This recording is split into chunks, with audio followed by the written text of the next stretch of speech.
Welcome everyone to What the Force, and welcome to our Andor deep dive, Andor Declassified. And with me for all of these episodes is my good friend and yours, Alex Kane. Thanks for having me back. Maybe I'm selling you too high. Are you friends with everyone? I don't know. Yes. Yeah.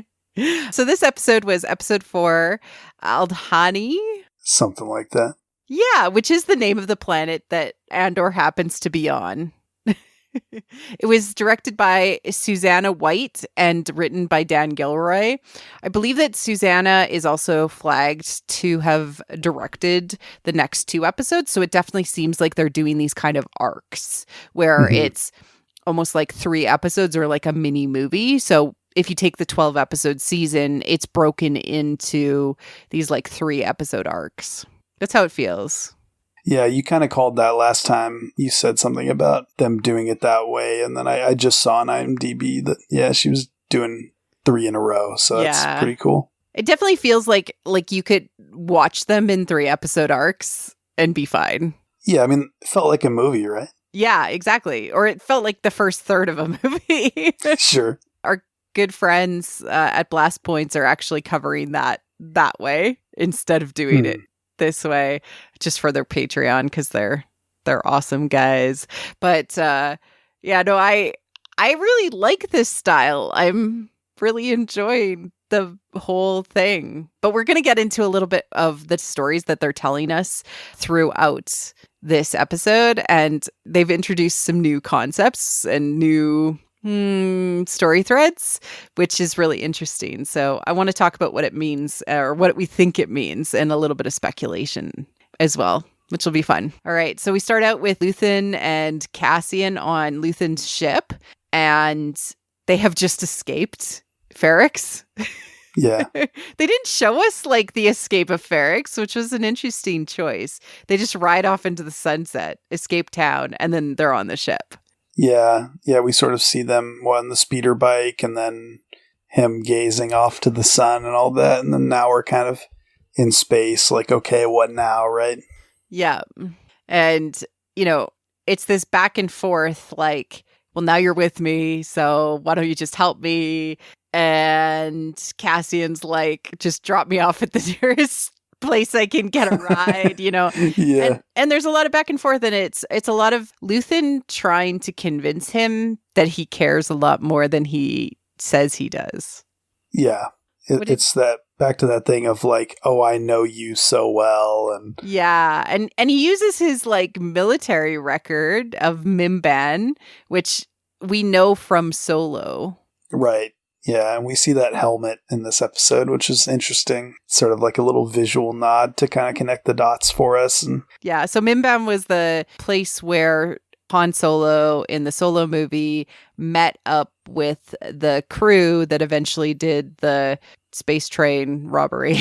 Yeah, and Chewbacca sort of separately, but in the same little sequence. But all part of it, yeah. Which is that, and we find out a little bit more that it was just 2 sides fighting each other of this, like they were fighting each other, basically. Like they were fighting themselves. It's not entirely clear, like the details of it, right? It's kind of just like the sense that, the Imperials realized they were fighting other Imperials, quote unquote, and they're sort of vague about it, but you sort of buy it, like the emotion of the scene. And for me, it just kind of echoed that the futility of the Clone Wars, like that idea of like the Republic secretly being the Empire and the Separatists sort of secretly being the Empire. Yeah. This idea that you can't, that heart of darkness thing, like you can't go out into the sort of metaphorical jungle and like destroy evil through just traditional warfare. Like you just can't kill evil with more evil. You have to sort of find a different way to go about it. But there are only losers in war, right? There's only loss, right? There is no winning. Yep. Yeah. And it's a weird way to go about it to explain it that way, but I thought it worked. And then he chooses his like pretend name because he's already starting to be spy-like, right? Like that's where we get with Andor. He's like this jack of all trades, already very skilled person, but now he needs to learn to like not be him in many situations. And so he goes by Clem. Yeah. This episode really dials up the Jason Bourne Mission Impossible dial. Like a lot of that stuff, which I love. Yeah. Also, like immediately he offers him like that bottle of, he calls it Med Nog. Like, yeah. So like sort of this alcohol. Yeah. Like this alcoholic elixir. Yeah. Which I thought was interesting. It sort of implies that if you're a D&D person, it's basically like a healing potion. Yeah.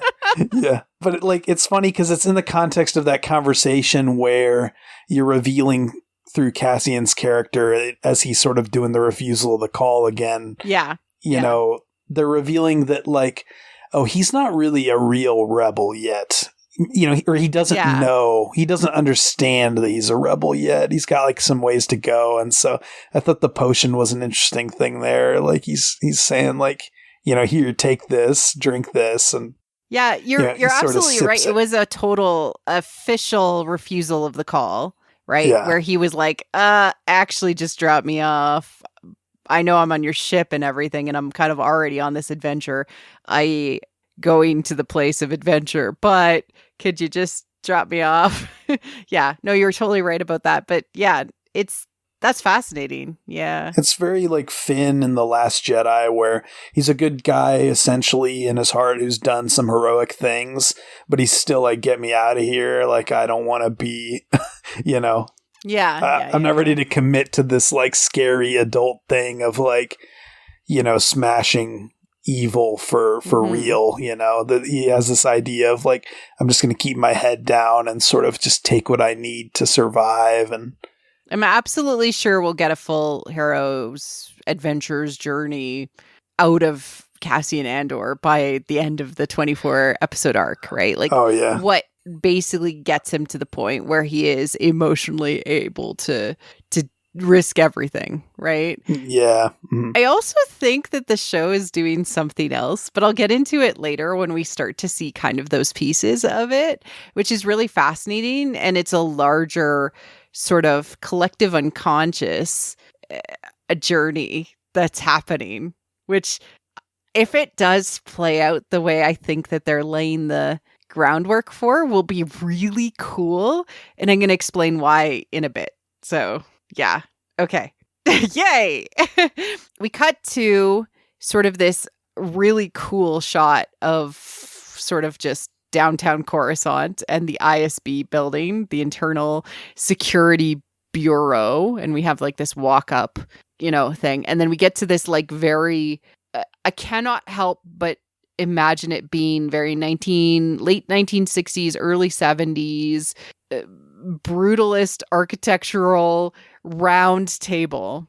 Yeah. I've been dealing with a lot of stuff recently, and my parents had like this type of architectural internal, like their furniture would fit in this environment, you know, and like this round table, we get introduced to like all of these different characters, but it's all from the POV of Deirdre Nero, and she's a lieutenant basically. And we also get introduced to Lieutenant Supervisor Blevin, which is the most imperial name I can possibly think of. It's amazing. And we also get introduced to the guy who's speaking and kind of like directing the class, Major Partagaz. Yeah. Something like that. He is where I recognized him from. He's quite a well-known like kind of bit actor, but he was the main Meister from Game of Thrones. Yeah, he was the one that had all the explosive stuff in the basement, right? Or something like that. The green goo. Like he was the guy who created the Frankenstein monster, the mountain or whatever. The mountain. Yeah, Is that what they call him? He created the mountain. He brought the mountain back to life, and he had all the goo in the basement. Yeah, he was like the science meister. Yeah. And he was great. Like he was great in Game of Thrones. So I was super excited to see him, and how he explained the ISB was really fascinating. Yes. There's a lot of sort of history and relationships and political intrigue woven through this sort of, brilliantly written scene. Yeah. It felt like a lot of planning went into these characters and this dialogue. Like they know exactly what everybody around that table does and how good at their job they are. It's wild, but yeah. So he goes through this like scene where he's essentially using it as a way to berate or affect other people in the moment. Like, so he goes and he's like, and you didn't and he values getting your reports in, your data work. It's effectively showing us, like, if you are in a meeting like this and you're in a corporate world, this is a bad environment. Yeah. Because he was berating other people effectively to try and berate other people in the room. Like he was berating a specific person to try and berate everybody. It was really, really fascinating. And then he goes off and like asks for an explanation of what ISB is, just to tell them that they're all wrong and give his like, kind of BS, like, oh, we're healthcare. We're like doctors. We like treat the symptoms and we figure out if the germs are inside or out, like, which is, the typical, like, this is the spy culture of the Empire. Yeah. Which in so many interesting ways, because we have like Andor and Luthen and we have the ISB, it's literally spy versus spy groups. Yeah. Right? Because Luthen is a spy. We know that from like... We know Andor ends up becoming a spy, right? So we have these spy versus spy, and the people in white are bad, and the people in black are good. Yeah. Did you ever watch that cartoon as a kid? I think so. Yeah, they're the ones with the little like hats on, the little fedora or whatever.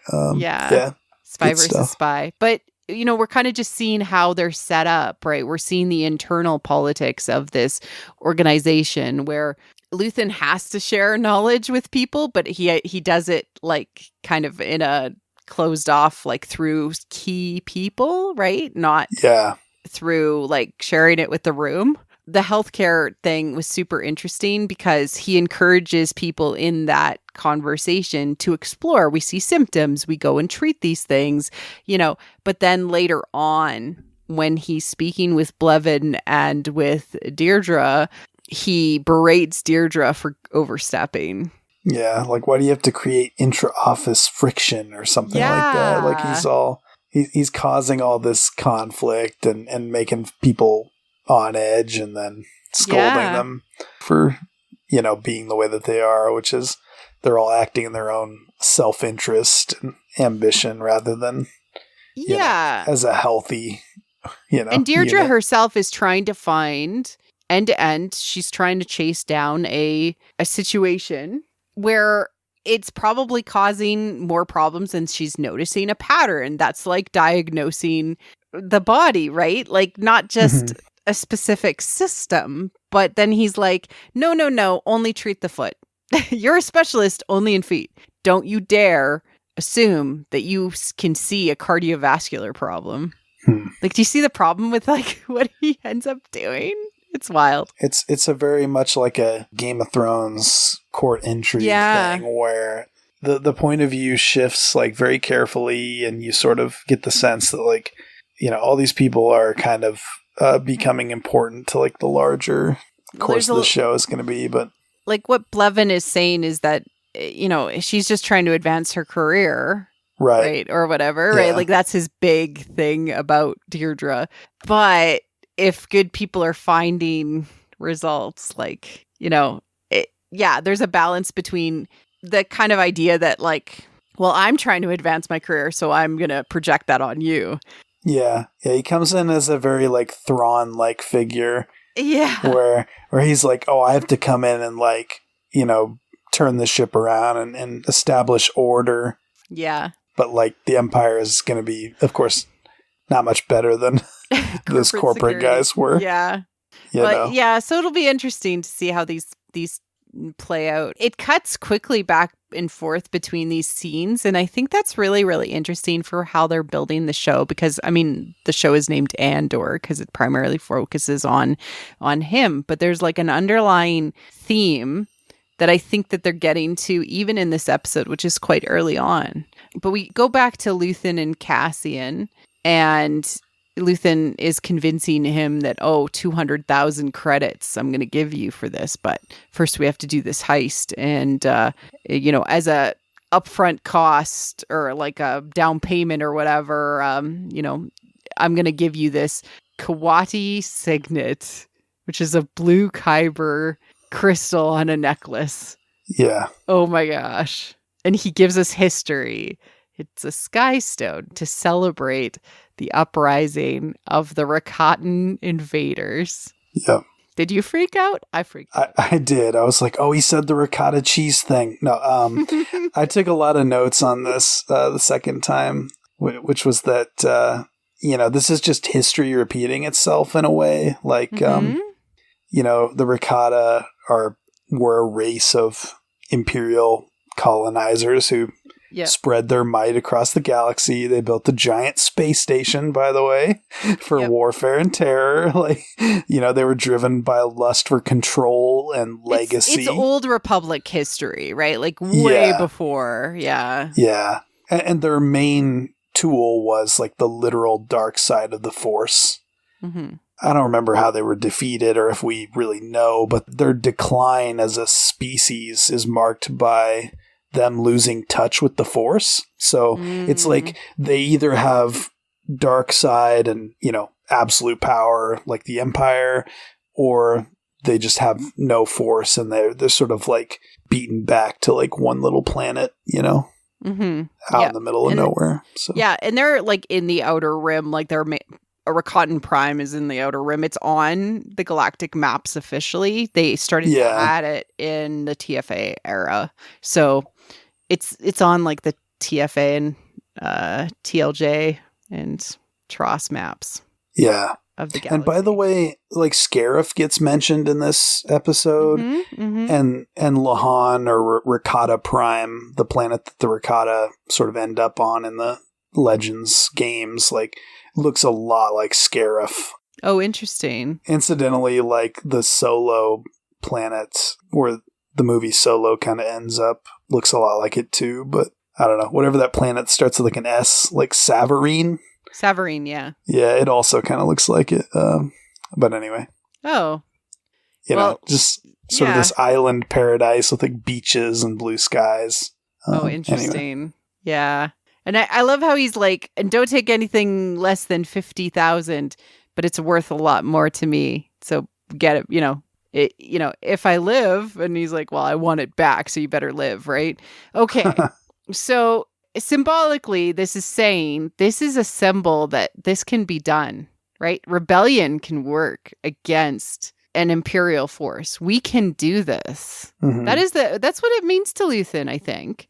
Also, in a way, like Kyber itself represents like your life. So he is trusting him with his life. Yeah. Right? Kyber's a very like loaded image where it's like, it's like your soul is paired with it, but it can also be corrupted into this like, the most destructive force in the galaxy, arguably, like if it's kind of, turned. It's like the crystallization of the Force in the galaxy. It's wild. Yeah. And he's like, here, I want it back though. Like, but it's like, it's such a solid symbol because we as fans recognize Kyber crystals. Yeah. And it's a huge one. It's huge compared to like the little ones that we always see, like lightsabers or what we're used to seeing like in Clone Wars or anything like that. It's huge. And it also has this deep and layered meaning associated with history, or at least what we think, right? They could change it always, but I think that's what they mean when they said that. Yeah.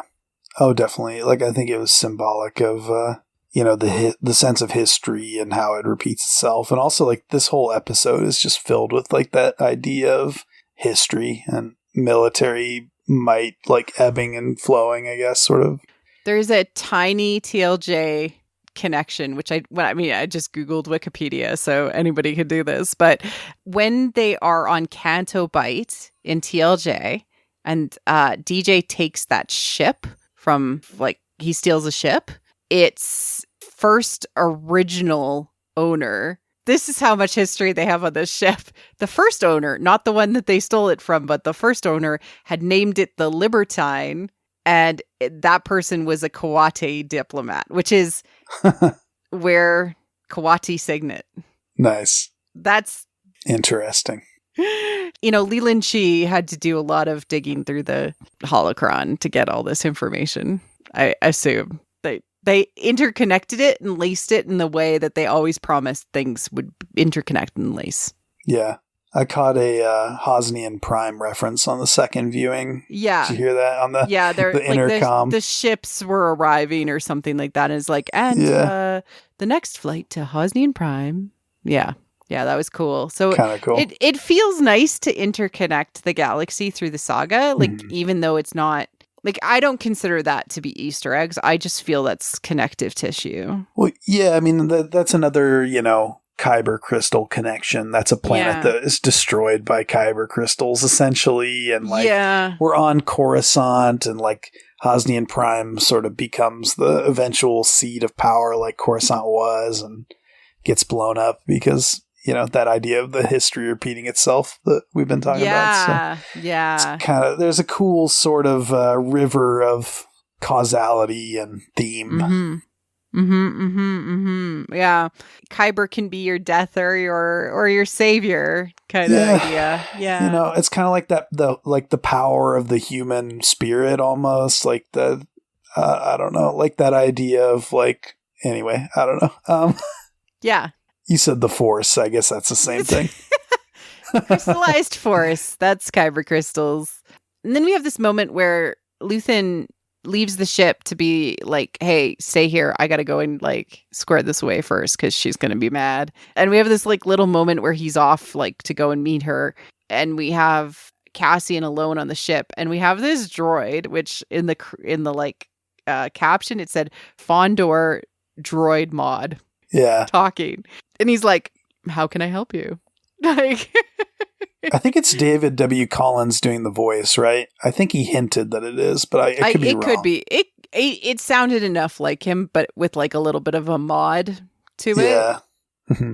But I love that we have a talking droid on the ship that kind of gives the vibes of Hal from 2001 Space Odyssey. What are you doing, Dave? What are you doing, Cassian? There was a little bit of that. I loved that because it just it sort of creates this this ship is, and droids themselves, right? We see that with B.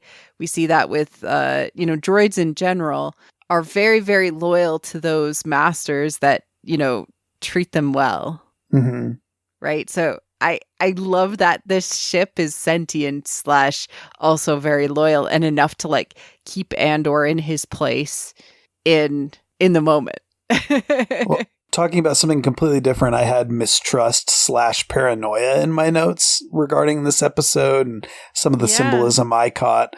And HAL 9000 is an avatar of mistrust and paranoia. Yeah. So that's kind of funny that you brought that up. Yeah. There is so much mistrust and paranoia in this episode. You're totally right. It almost feels like they were trying to impart that as part of this, just the general vibe of everything. Yeah, it's episode. That Mission Impossible 1 vibe of there's a mole and we can no longer trust anybody. That's sort of the subtext of a lot of this episode, I feel like. Then we get the conversation with Vel and Luthen.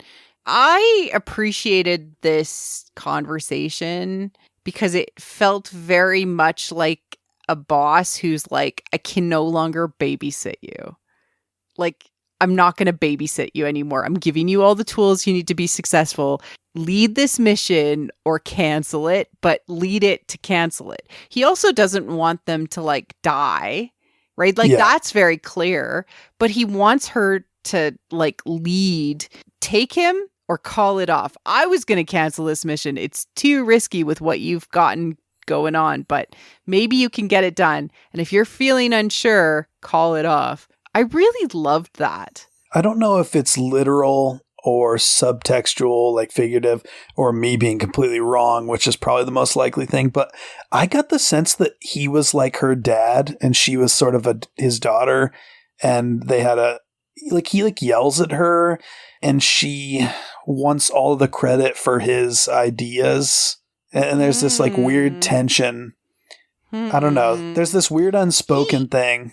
I don't think she actually wanted all the credit for his ideas of bringing him in, like bringing in Cassian. I think she just has no choice because that's the Luthen deal. He only really has his like specific close agents that know who he is, and they manage. They're like his lieutenants know who he is, and to the people on the ground, he doesn't exist. And that's how he keeps his like spy persona safe. Oh, so she's saying like basically you don't talk about Luthen to the other 6 or 7. Yeah, because he doesn't exist to them. I'm the one who's running this mission. And he's saying, like Luthen is saying to her, now you actually need to run this mission because I'm not here and I can't babysit you. Oh, okay. So yeah, he's like trained her and now he's putting more trust in her. Yeah, that's what was happening. Yeah, this episode is sort of like a workplace drama about just like work politics. It's just work politics. Like, who knew? Who knew? It's very like Mad Men, which I love. Yeah, there's a lot of that just in general. Like, and if people tell you that work isn't politics, it's all politics. It's all how you get other people to do shit for you. Yeah. Yeah, they're all sort of just trying to survive under this broken, imperfect system, and you know the Empire is a good metaphor for that. And as we kind of know from like Rogue One and other things, like the rebellion has its own set of problems and frictions and whatnot. So and it's like, where are the cracks that are beyond just the Death Star having, you know, a design flaw? Like why does this not work long term either? Right? Yeah. Like empires are supposed to last a really, really long time. And this one falls apart in like 25 years.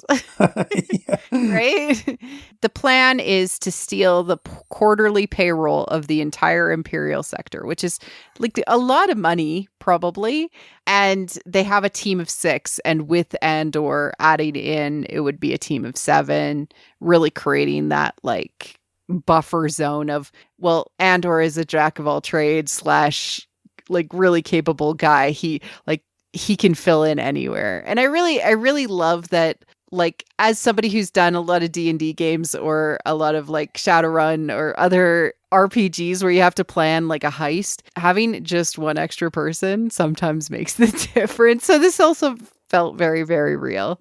There's also specific roles that these characters have. You have sort of the leader figure in Vel, and then you've got whatever you want to call that the inside guy. You have like the girl who was like the medic, the healer. It felt. Yeah, there's a lot of D&D. The tech guy who... There's a lot of D&D in this. Yeah. The healing potion that he takes on the ship. Yeah. It's interesting to see how the dynamic of that team also works too. It's just really cool. So we go back to Blevin, who is basically like showing up on the corporate securities, like, and just getting all up in their business. Yeah, giving the chief inspector the boot.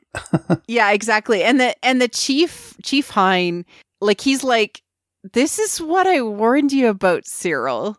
Yeah. Like, this is what would happen if we made too much of a fuss. If we made too much of a deal about this is what would happen. We are no longer employed. Right? Like, we no longer have jobs because the Empire was just like, well, you guys suck, so we'll just do it. Yeah, you've rung the final bell on corporate independence, he says. Yeah. Blevin. And Cyril is just, he's a different character in this episode. Like, he has been dismantled. Like, all his confidence and competence and poise is, like, shattered. And he's just sort of like this ghost, this husk, you know? Yeah. It's interesting. Yeah, and like we see only really the 2 scenes with him, this one and then the one later on. Yeah.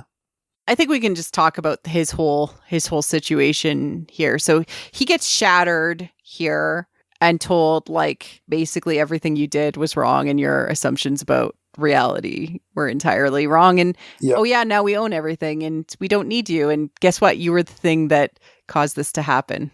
Yeah. Right? And so like this is like really interesting too, because like when you have sort of like these dictatorship situations, like the idea of corporate independence is actually an illusion, because like literally like corporations could just disappear, right? Yeah. There is no independence. It is all just what it is, right? So, and then he ends up going back home to Coruscant, right? Like that's kind of the rest of his arc that happens. And later on, we just see this, and he shows up at his door. But through the like trip through Coruscant, and I've been wanting to talk about it since we started to see parts of Coruscant and comparing it to what we got in the prequel era or the Republic era of Coruscant. Coruscant means vibrating or glittering, or like glittering and sparkling. Like that's in Latin what it means. Like the Phantom Menace originally, like Ralph McQuarrie did some like drawings from Return of the Jedi time of what Coruscant would look like, and it was like temples and very like old feeling, right? But Lucas really leaned into the Art Deco metallic concept of Coruscant. Really, he really thought of 1930s New York City, and that's the vibe that you get. But what we get in this show is the brutalist 1950s to 1970s architectural period, which is heavy in concrete. And you recognize brutalist architecture when you see it, because it's like concrete, like slabs. If you've ever seen there's an Atlanta hotel that's used in Loki, like that hotel is brutalist, because it's like these big molded concrete things, and they're really expensive to maintain those buildings. And it was post-war era of the UK that started to develop these, and there's heavy patterning with large structures that play with light and shadow, and it really effectually creates this like idea of sort of strength, but also like there's things that are hidden, or like there's a depth to it that you can't really fully understand. Like it's really fascinating what brutalism does. It's you see it a lot in like Blade Runner 2049 and Dune, like the new Dune. Yeah. It also makes me think of like the sort of early depictions of Coruscant in like, I want to say like the 90s comics, like Dark Empire and stuff. So more like the Ralph McQuarrie original. Kind of, yeah. Or just like, like before it had appeared in the films too. And like, I feel like the Jedi Temple itself is kind of like the one sort of brutalist piece of Coruscant in the original, like the prequel films. So Cyril like travels and does the like elevator down to like a good mid-level, like he's not in the lower levels certainly, but he shows up and, you know, rings a doorbell and gets a slap and a hug from mom. Yeah. She yells at her neighbor, which all of this felt so real. Yeah. It's like, you know, mind your own business to the neighbor or whatever. Yeah. Yeah. So good. Yeah, exactly. Okay, so we go back and Cassian and Vel are like traveling, walking, and she's like, it's overnight. Like, we're going to be walking for a while. I loved how she gave him her poncho. Like the one interesting. She was wearing. Okay. Interesting. Said something like, save your wind? Like, yeah. Because he's talking so much. And she's like, it's overnight. Like, we're going to be walking for like a day. Like, yeah. And she showed up like pretty soon after Luthen at the ship. So she had been walking and would have had to wait if they had been delayed or anything. So I wonder if Luthen had like had her start walking before he picked up Cassian. Oh, interesting. Yeah. Maybe that's too much to think about. That's too much space math. I'm not sure. Yeah, there is some space math in this episode. Like, it gets very nerdy for sure. I know. Well, I messaged you about TIE fighters and how TIE fighters in atmosphere are slower than World War II planes. Mm. And I was like, that's weird. It's like everything in the Empire is slower than anything we had in World War II. Yeah, I mean, I do think about, like, when you're a TIE fighter in, Battlefront 2 or, Squadrons, they are kind of slow unless you're using, a boost effect. It's kind of funny how just sort of useless they are. They're just like a tin can with some blasters, and, you hope the blasters do the trick because that's all they got going for them. They're not aerodynamic at all. No, it makes sense that they're slower. But, she kind of reveals that they're not just stealing money from anywhere. They're stealing money from an entire garrison. And it's just 7 people against a garrison. And Cassian's like, no, but he doesn't even give her the chance to explain the plan or anything like that. He's just like, oh my God. He's just no. oh no, insurmountable odds. Not my deal. Yeah, she says that it's supply depot with weapons, but most importantly, it's the payroll for the entire sector of Imperial presence. So that's kind of cool that it is this heart of Imperial resources. Yeah, exactly. Which I love this idea too. I touched on earlier that you can't just kill evil by doing what it does, but here it's it offers this alternative of take their money and give it to people who deserve it more, which is, democratic, free people who aren't tyrants with Death Stars, that. Also take their money and use it for trying to protect other people and all of that. Right. It's good. Yeah. Redistribute the wealth and mutual aid. Yeah. Yeah, it's good stuff. I love it. Deirdre has this talk with her subordinate, because all of these lieutenants seem to have teams of people to manage their sectors, right? That kind of seems like it's this is the middle management level Deirdre and Blevin are at, right? And she's like, oh, the Starpath unit, that must have been stolen from Steergard, which is I guess it's a ship facility, where they build ships.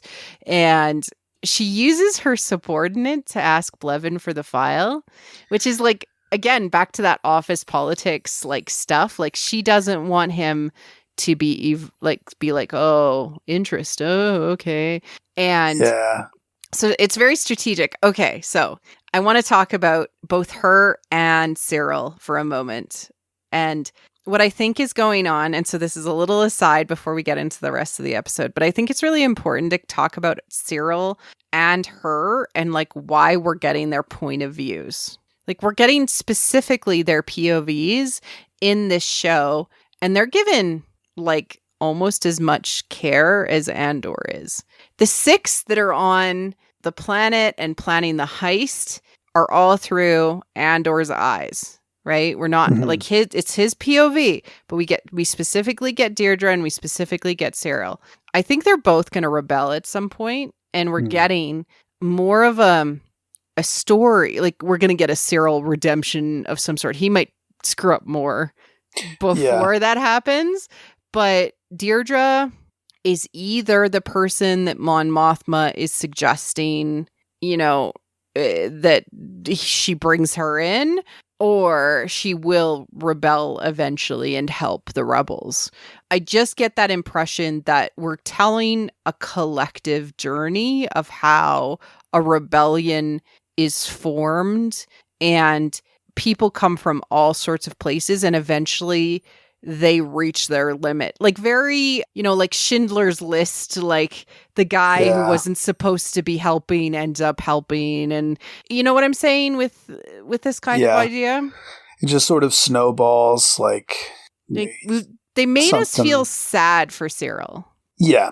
In this episode, you start to feel his humanity bleeding through, and it's a good performance.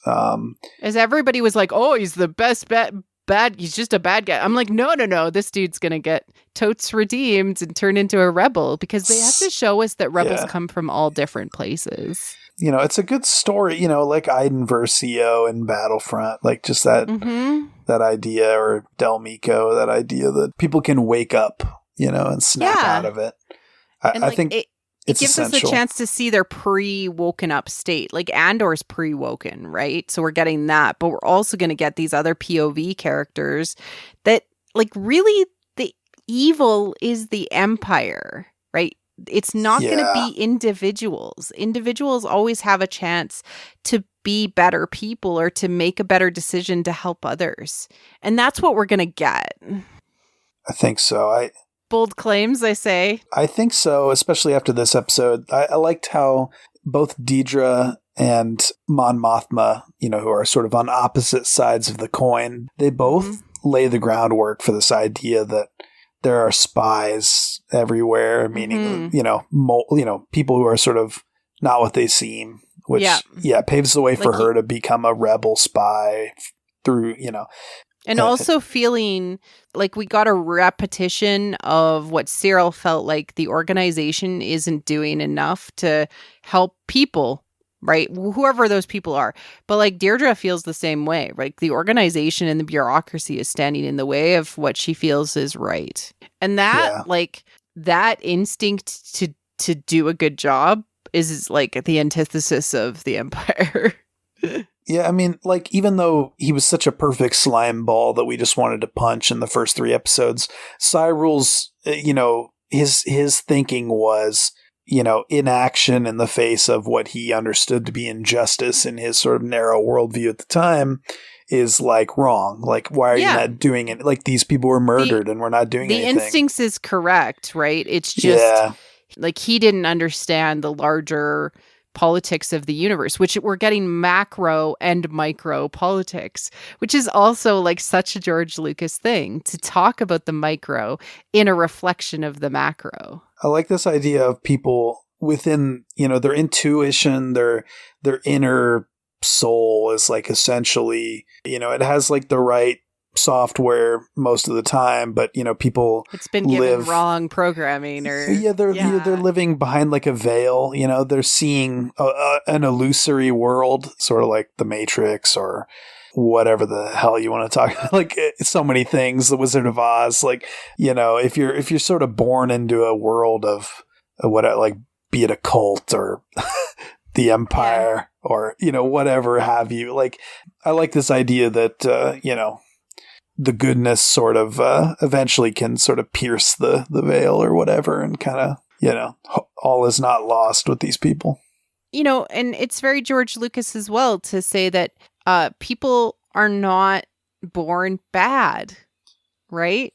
They're brought up bad, right? And, you have a variety of backgrounds and experiences, and maybe you had it harder than others, but everybody has the opportunity to be good and to make a better decision tomorrow.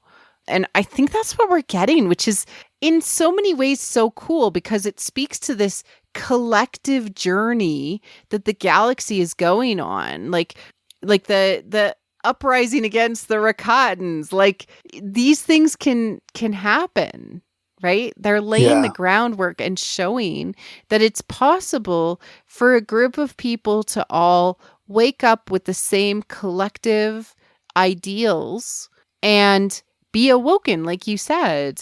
Yeah.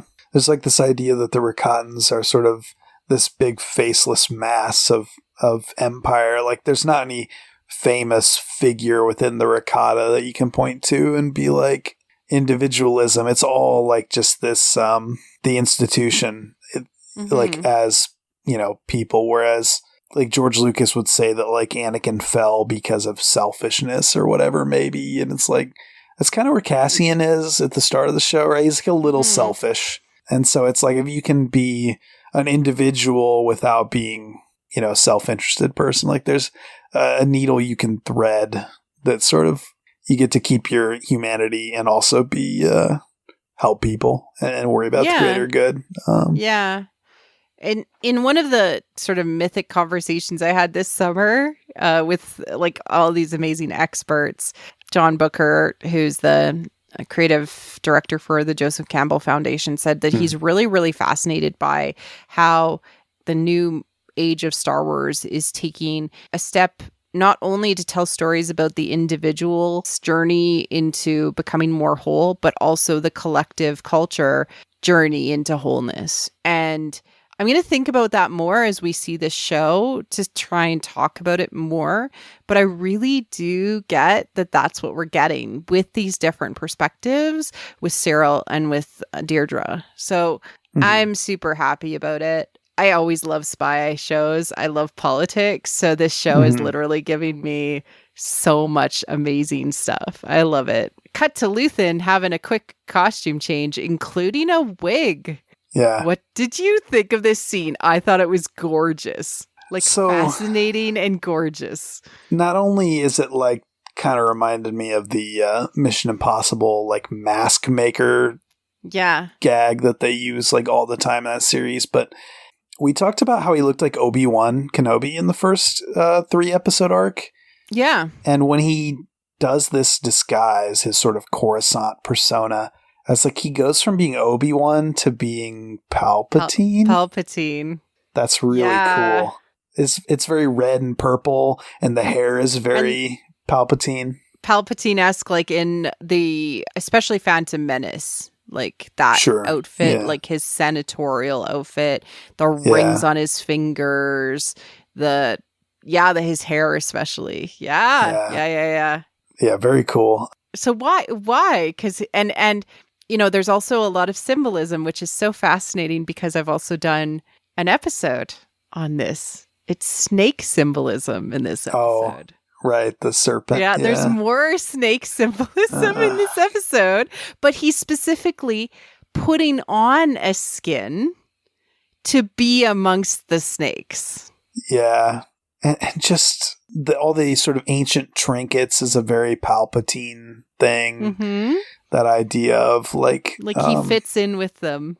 Because Palpatine was a massive collector of like ancient art and artifacts of all their cultures.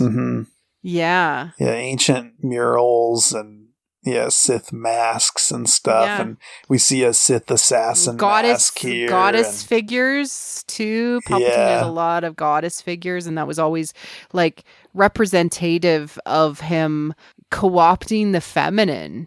Right, utilizing the queen for his own needs and stuff. Really fascinating stuff. Using Padme as sort of a puppet. Using her power to get his way. Yeah, there's a lot of metaphor and like sort of meta-contextual conversations that you could have about how Palpatine himself is very patriarchal and the way he co-opts the power of the queen and to get power over the galaxy is really fascinating. And then it all the way goes to Tross, oddly, where he tries to co-opt Rey, which is so wild. It's a dark union situation there. But he totally dresses like Palpatine. Yeah, and I mean, we already talked about how that little Mimban conversation with Cassian is like basically like, hey, remember the Clone Wars and how messed up that was? Like, I mean, the Clone Wars is basically Palpatine's smokescreen, right? To seize all power, become the God Emperor of the Sith, who's like, sort of immortal, sort of like all powerful, all-seeing, whatever, this sort of ancient control the galaxy in the most ultimate way and live forever, right? Like he wanted king of the dark side or whatever. And he wanted to control the Force too, because he kept on trying to figure out the portals into the Force or different powers of the Force or co-opt like the Night Sisters aspects of the Force, which is another one of the like him trying to co-opt the feminine aspects, because it was like the feminine powers of the universe he could never truthfully understand. It felt like it was really, really interesting that there's like all this meta-contextual mythological stuff happening in the story, which I haven't even really talked about very much. on this podcast. There's so many layers to the show already. 4 episodes in. We have like Luthen, he's like very excited about Cassian. Like, oh, I found this boy, and he's like the solution to all my problems for this moment. And then Mon Mothma says like something about, I think I found a friend who can help me in the Senate. Yeah. And so like the immediate obvious thought is like, well, she obviously means Bail. Yeah. Yeah. But then we've got all this weird stuff in this episode, right? Like double agents and serpent imagery, and there are spies everywhere. And why am I so kind of suspicious of Luthen now? And I'm just like, who is this guy that, this person that is like her friend, but then her husband invites all these people that we don't like over for dinner. I'm skipping ahead, but there's just all these kind of like sort of icky dominoes being set up, which is so fun, like. Yeah, I'm really okay with talking about the gallery right now if you want to like jump straight into it, and then we can kind of talk about the rest of the sort of Aldhani, like 6 plus Cassian stuff. Yeah. Together. I think that's fine. Yeah, she arrives in her fancy car to. Yeah. Oh my God, I'm in love with this speeder. So gorgeous, It's gorgeous. And it speaks to the Art Deco period of time. And her house as well, when you get there, is more Art Deco as well. It's fascinating. She lives in the high period style-wise of the Republic. And the Empire is brutalistic. Yeah, I was just going to say, like, her car looks like something that would be in, like, the High Republic more than... like what we think of as the Civil War era. Which is cool. Like prequels. Like it feels like High Republic. Yeah, absolutely. It's very cool.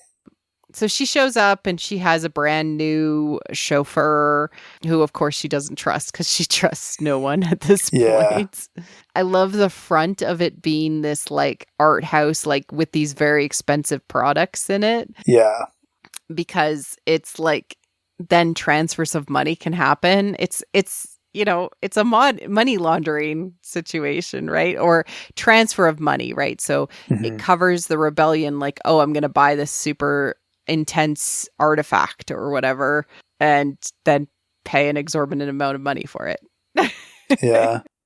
I don't remember what movie I'm thinking of, if it's Allied with Brad Pitt or if I'm thinking of Captain America, the first Avenger, but like just that idea of like the little antique shop that's sort of run by like this older woman, and then like it's actually a front for like, I don't know, Hydra or the CIA or Shield. Well, that was Captain America. Was it Shield? It's like a Shield antique shop. Yeah, and they went in the back, and that's where Captain America went through his change, where he got the super soldier serum. Yeah, this is very reminiscent of that, I guess. This very like World War II, Cold War vibes, like it's sort of a Cold War era right now because like the rebellion hasn't sort of ignited in the like the Rebels TV show, or well, maybe I guess it has a little. The Rebels would have started by now. Yeah, like a couple years ago or something. Yeah, true. And then we get like her reason for being there is she's buying a gift for her husband's Day of Days. Day of Days. Interesting. I think it's effectively their birthday. But so he offers the Utapawan monk cudgel. Yeah, a cudgel is a very D&D thing. Like it's I'm like, who plays D&D on this room? Who does it? Yeah. Healing potions, classical heist party, cudgel. Yeah, it feels like all those nerds from the story group were like sort of involved in naming things in this one, which I loved. There's just so much stuff, and it doesn't feel like, oh, cute Easter eggs to like make you happy. Like it fits thematically in the big picture. Yeah, it doesn't feel like an Easter egg is like out of its Easter basket. It's just the whole basket's there. Yeah. Oh, okay. It feels very Charles Soule, I dare say. Yeah. Which he's like a Lucasfilm employee now, I think. So I don't know.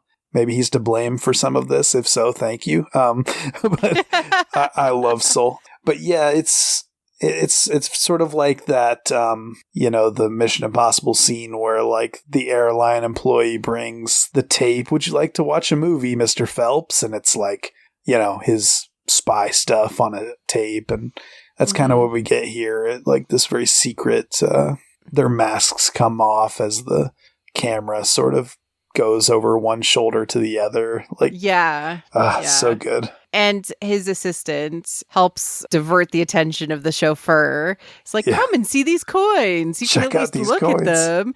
Yeah. And in front of them, I swear to God, I died, is the Mortis god's hands that we see in Rebels. Like, the 3 circles. Yeah. The 3 circles with the different hands. So it's the father and the son and the daughter's hands. Yeah. And so it's like the one hand straight up in the air, the fist, and then the hand kind of off to the side. It's in the wrong order, but I died. So I happened to be watching the episode wearing that shirt, and I was like, wait a second. I'd gotten that shirt from Celebration this year, and it was such an interesting thing. So it's like these archetypes, these trio, are more prevalent across the galaxy than maybe we give them credit for, which makes me excited because I want to see more of them. Instantly, we get him talking about, he's like, whoa, this violent thing is not very good. So let me take you out back to the thing that I really want to talk to you about, which is a sun goddess, which is it's a tablet with a sun goddess and a serpent from Overworld sharing the same mouth. From Overworld? The Mortis Overworld. That's what he says. And what's really interesting is that the Mortis gods were originally called overlords. Okay, yeah. That's interesting. That was the episode title, right? Or something? Yeah. Interesting. Okay, so a serpent and a sun god sharing the same mouth. Serpent being the darkness, sun god being the light, right? And they share the same mouth. To me, the serpent tongue looks exactly like Mul's tongue on the bottom of his mouth, which is fascinating. But again, we have the serpent symbolism in this episode. Symbolically, you and I both agree that this is a symbol of Mon Mothma and our in snake's clothing Luthen having to work together. Yeah. Right? And a snake is sort of like, the Satan, right? Like that sort of temptation of So like it's two things at the same time. It's this combined dark and light symbolism of being one thing. And then it also shows Luthen, who has put on snake skin to be in the environment working with somebody beautiful who is shining like Mon Mothma. And having to work together. But it's two things. It's the light and the dark in the same symbol, which is fascinating from a Force perspective, which is what I always want. I'm like, well, that's literally like the combined symbol in TLJ of the Prime Jedi. Like, it's it looks like the Prime Jedi thing for sure. It's that level of symbolism that we're getting in this moment. So I freaked out when I got my screenshot of it. There's a lot going on. So I think in the episode context, it's Luthen and Mon Mothma working together. In the larger context, it's giving us something mythological that says that light and dark can be working together. Yeah. And she's very much somebody who's in the Senate playing by the rules, a sort of Padme figure who, can play in the Senate. And then, Luthen is more of a Saw Gerrera, in the mud kind of guy. I mean, we're talking about like Mimban in this episode, that's a very like World War I trench warfare, kind of nasty or grimy or kind of form of rebellion or freedom fighting. But if their goals align, then you get the scene where they kind of, they both want a better galaxy that's not, his metaphor is like the boot on the neck, right? Doesn't he say that in the first arc? And he's having trouble like funding all of these things that they want to do together. Yeah. Because all he can do is forage, which is probably just like small gigs, right? He needs more funding from a larger place to fund these things. He needs they've mentioned Sagara a couple of times in the episode. Like they need more funding to push these things and grow, recruit more people, provide for those people, create bases, things like that. Yeah, and I mean, if she says like this friend who can help me, and that is Bail Organa, perhaps like Alderaan looks like a wealthy planet to me, right? Yeah. Like it's sort of paradise in the sort of. I always thought that Bail was there from the beginning. Yeah, I do feel they're rewriting some things. I mean, that episode 3, like that deleted scene of the rebellion, like they sort of pushed that back, didn't they? Like it's kind of potentially. I guess we'll find out. We'll find out. Yeah, it feels like they just sort of took those as like seeds of who these characters are, rather than like, oh, that's a literal thing that happened off screen, And then we get the Mon Mothma and her husband, who has invited the governor of Hannah, his regimental mate, so somebody from the military he used to be with, and dinner with people who hate her. Yeah, Sly Moore is like Palpatine's one of his closest advisors, right? So yeah, so it's literally like the worst marriage. She's like, don't make me sit by them. Yeah. Like, it kind of makes you wonder, like, what was the start of this marriage? How much we're going to learn? Like, it's really interesting.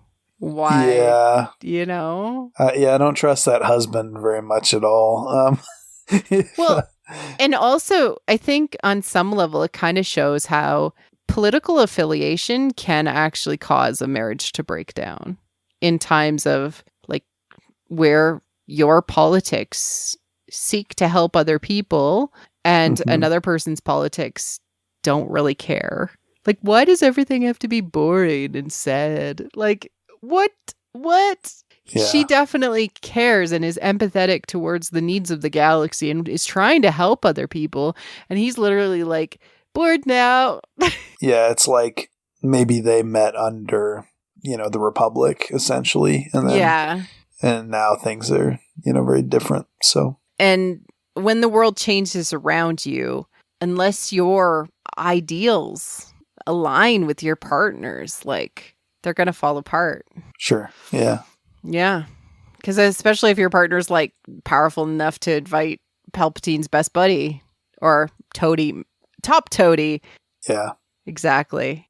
Yeah. Okay, so let's get back to Aldhani and just finish off, like, that whole thing. So. Oh, yeah. They arrive. The team of 6 doesn't trust Clem.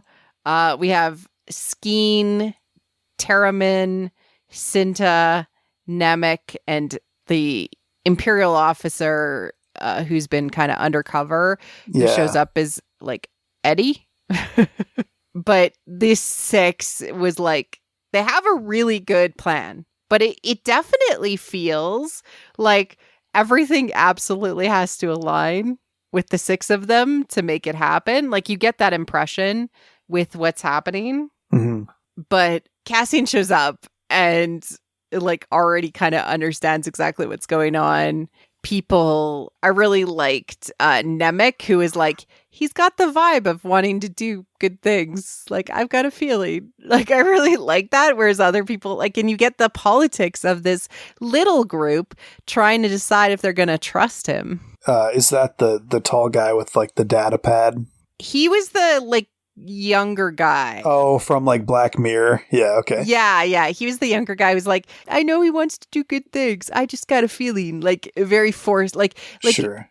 When Deirdre also has feelings, right? Oh, and feelings are the Force. Yeah, sort of like Finn, where it's sort of like a nascent Force connection. Like, yeah. Yeah. Anytime That's somebody's cool. like, I just have a feeling this is the thing. That's the Force.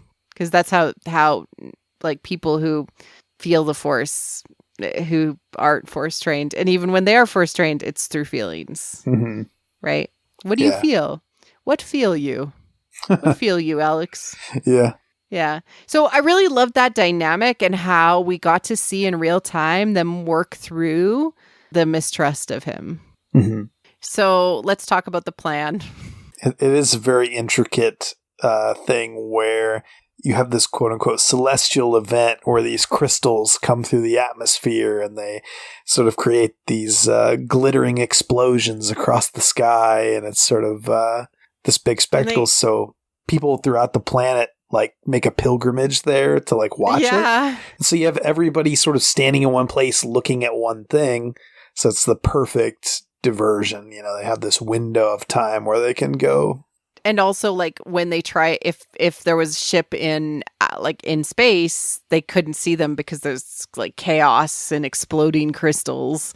You know, like there's a cover basically, and it's called the Eye of Aldhani, and then it opens up and creates the window to the galaxy, which is super cool. All this stuff.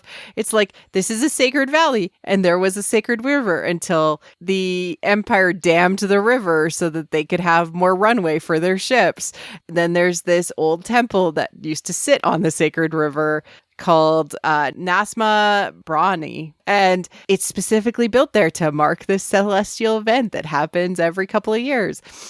Oh, cool stuff they gave us in this huge rundown of their plan. But the realism of having to fit this like micro event is so funny. Because like, okay, what if something goes wrong when they're stealing this stuff? Okay, we missed the window. Oh no. Yeah. What if somebody slept in? Or if one person is not good or something and they... So now Luthen feels like, okay, with Cassian, they can do this. This very intricate heist, kind of like in Solo a little bit, you know, where they... Yeah. I like that this episode had the confidence to just be like, we're just going to like set all this up, you know, put all the pieces on the board, and then, you know, not just like rush through it in like an action montage. Like we're going to get, you know, like a pretty good sized chunk of time next episode, like, you know, exploring this. Watching it happen. Yeah. And again, the 3-episode arc thing seems to be playing out, which is really cool. Yeah. But overall, what an amazing episode. There was a lot of focus on character relationships, a lot of focus on facial expressions, especially Deirdre with her like micro expressions with how she was feeling about her work environment, internal politics, external politics, galaxy-wide politics, all of this stuff. Just so much awesome, interesting stuff that I feel like will be built upon. Each episode will look back and be like, whoa, wasn't that really interesting? Because they had thought it through, and we see that now in retrospect. Yeah, just the way, like, not only the ISB sort of the table scene where they're all talking, but like, the way that plan was described and all the, you know, the heist planning, like it's so just well thought out. In the way that I guess you would expect from Tony Gilroy. It's super refreshing to see this in the Star Wars universe. I guess that's all I have to say. I'm really loving it, and I look forward to this every single week. It's not quite been enough to make me stay up and watch it when it first comes out, but it is the first thing I do first thing in the morning on Wednesdays. So not only do I not want to be like, you know, exhausted and like half asleep when I'm watching it, but I also, there's a lot to catch and try to follow in these. Like the dialogue is very quick and snappy and like smart, and I have to be like mentally on to like get it, because there's also like a lot of metaphorical conversation within it. And I'm really loving it. You wouldn't pick up on like all the little implications of the relationships between, you know, these sort of rivals, and there's a lot of stuff. It's something that's going to be really fun to rewatch, you know, over time. After we've seen the whole thing, we'll probably catch more stuff. Like you and I catch new stuff when we rewatch just to do our notes and stuff, and then we're like, "Whoa, look at that sun serpent face! That's wild! Look at that! Yeah, so much stuff in that. Look at the hands! Shop. Look at the hands on the wall! Yeah. Anyway, so. Thanks, Alex, for doing this episode with me. Where can people find you? We'll be back next week with a new one. Yeah, I'm on Twitter mainly at Alex J. Kane, Kane. Awesome. Take care, everyone. And let me know what you think about Deirdre and Cyril being eventual rebels. I want to hear your thoughts. Cheers. You can subscribe on YouTube or leave a 5-star review on iTunes or other pod apps. It helps people find the show.